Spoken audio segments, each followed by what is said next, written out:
তিন জায়গায় প্রয়োজনে মিথ্যা বলা যায়।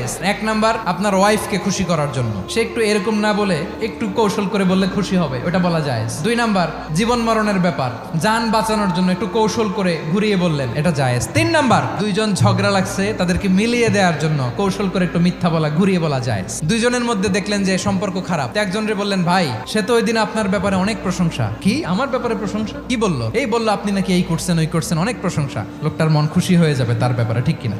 আবার তার সাথে যার ঝগড়া, ওরে যে বলুন, ভাই ওই দিন তো সে আপনার অনেক অ্যাপ্রিসিয়েশন করলো, অনেক, সে তো অবাক, কি রে বলে কি? এই যে দুইজনের ব্যাপারে দুইজনের একটু ভালো ভালো কথা বলে দিচ্ছেন, একদিন দেখবেন রাস্তা দিয়ে হাঁটার সময় একে অপরকে সালাম দিয়ে ফেলছে, সালাম দিয়ে বুকে জড়ায় ধরছে, আছে না নাই? আবার মিলমিশ হয়ে গেছে। কিন্তু আমাদের স্বভাব হইলো, দুই প্রতিবেশী যদি একসাথে বসে একসাথে হাঁটে, দূর থেকে দেখলে আমাদের জলে, আছে না নাই? ঘটনা কি? এই দুইটার মধ্যে এত মিল কে? এই দুইটার মধ্যে গিরিঙ্গি লাগানো যায় কিভাবে? আল্লাহর কাছে তওবা করেন, এই মানসিকতার যেন আমরা না হয়, আমরা মিলিয়ে দিব।